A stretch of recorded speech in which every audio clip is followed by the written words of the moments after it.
Active Directory authentication.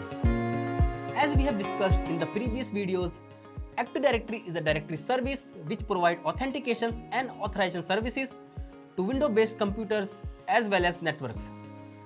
Active Directory uses several authentication mechanisms in order to authenticate users and project network resources.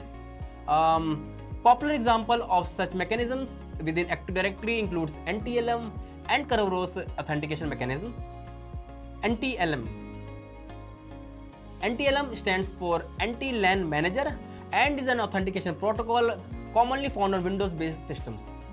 It deploys a challenge response mechanisms to verify users and grant access to network resources. However, its password hash could potentially be intercepted and used against an individual without their knowledge or approval, resulting in compromised credentials for them. Here is an outline of the NTLM authentication process. Once the user provides their credentials during login, the client provides his username directly to the server in plain text. To create the challenge, the server generates and transmits an 8-byte random number called the challenge to client device. In the third step, a client encrypts the challenge using the hash of the user's password and then returns the encrypted result back to the server for processing in what's known as the response phase. The server sends the following three things to the domain controller: username, challenge sent to the client, response received from the client. To encrypt the challenge sent to the server, domain controller retrieves the user's password hash from the securities account manager database using their username. The password hash obtained from the database is then utilized for encryption process. Authentication is considered successful when the domain controller verifies that the encrypted challenge matches the response generated by the client. Once authenticated, the server and client establish a secure session by using a shared secret key. This key encrypts all the data sent between them during this session.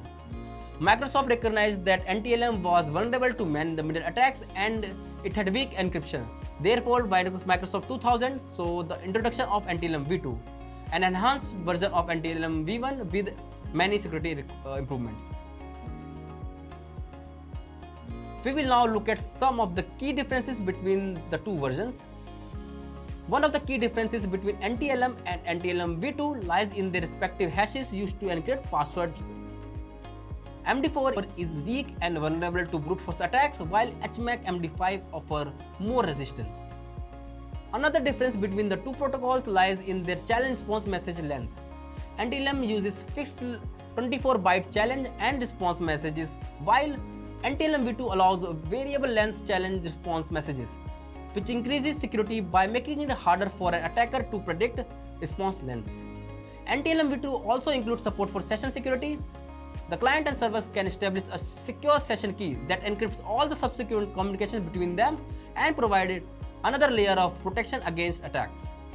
Let's move on to our next topic, Kerberos. Kerberos is often preferred over NTLM v2 for its greater security, scalability, and flexibility in larger or more complex environments. Kerberos is a network authentication protocol that uses tickets for secure authentication and authorization services, making it the default authentication mechanism used in Active Directory. Kerberos authentication relies on symmetric key cryptography for enhanced security compared with its rival NTLM authentication methods. Components of Kerberos. Kerberos has three main components: authentication server, short for AS, ticket granting server, short for TGS, and Kerberos client. We will now discuss the components in brief. Authentication server. The AS is responsible for authenticating users and providing them with the TGT, ticket granting ticket, upon successful authentication. The TGT is used to obtain service tickets from the TGS, from ticket granting service, for accessing network resources. The ticket granting server TGS. The TGS is responsible for issuing service tickets to users who have presented a valid TGT. The service ticket contains a session key to encrypt communication between the users and the accessed network resource.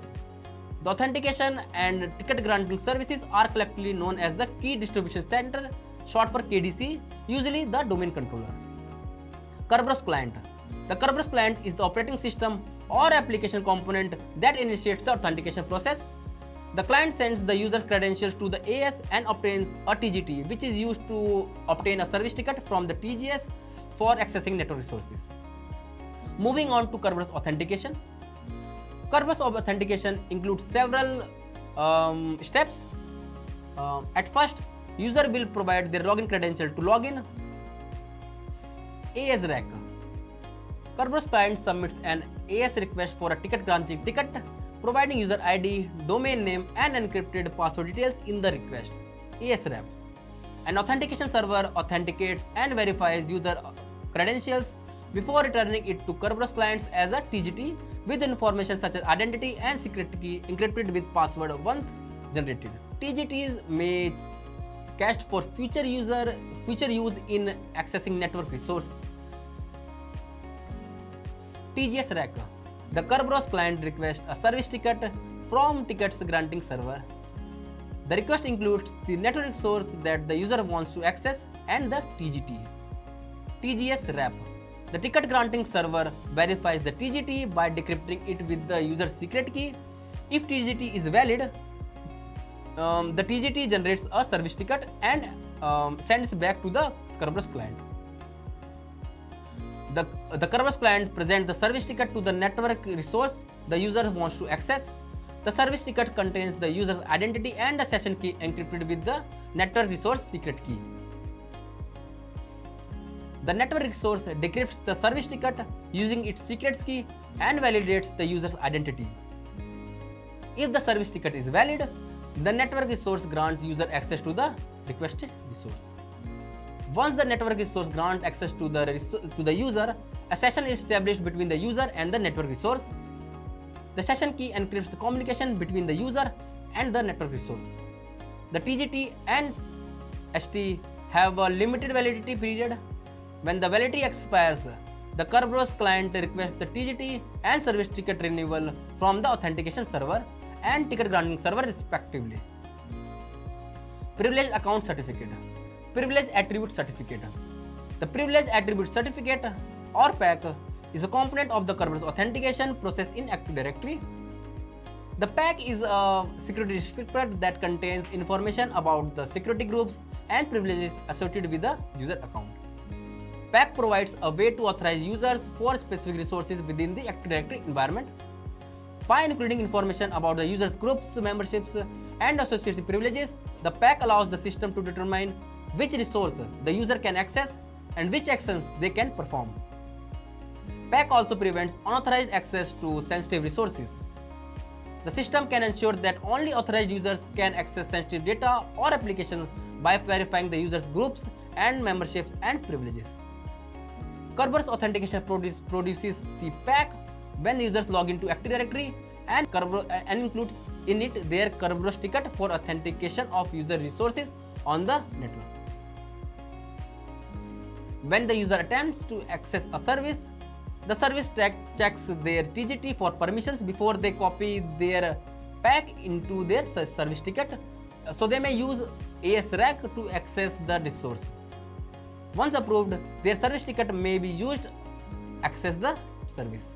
PKInit, Public Key Cryptography for Initial Authentication, commonly referred to as PKInit, represents a major advancement in Kerberos authentication.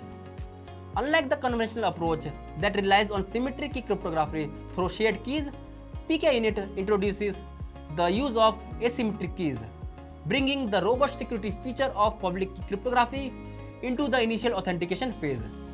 At the core of PKInit is its public key infrastructure framework, compromises of public-private key pairs management, digital certificate distribution, and establishment of reliable certificate authorities. X.509 certificate plays an essential part in the infrastructure as they represent client public key during authentication procedures. Additionally, the KDC Key Distribution Center may also employ an X.509 certificate, further enriching the security posture. The authentication sequence in PKInit unfolds in a manner distinct from traditional Kerberos model. When a client initiates a ticket request, it presents its X.509 certificate instead of customary pre-shared secret key. The KDC in return undertakes the verification of the client certificate using the public key of the trusted CA. Successful verification paves the way for a secure key exchange between the KDC and the client, ultimately establish a session key for subsequent communications. PKInit offers several advantages to contribute to its adoption in security-sensitive scenarios. The incorporation of public key cryptography results in heightened security, particularly during the critical initial authentication phase. The resistance to certain types of attacks involving the interception or theft of credential information is notably increased as private keys are not transmitted over network. Furthermore, PKInit seamlessly integrates with smart card technology, enabling users to authenticate without the need of password entry. In practical terms, PKInit finds applications in environments where elevated security measures are imperative. It is equally well suited for scenarios requiring strong authentication or where traditional password-based mechanisms or methods may be deemed ineffective. Deployments often include environments where smart cards are utilized as the private keys associated with user certificates are securely stored on their physical devices. The configuration of PKInit involves adjustments to both the KDC and client systems. Certificates must be issued to clients and KDCs, and the necessary configuration needs to be in place to facilitate the acceptance and verification of these certificates during the authentication process. PKInit thus stands as a valuable enhancement to Kerberos, offering a more secure and sophisticated approach to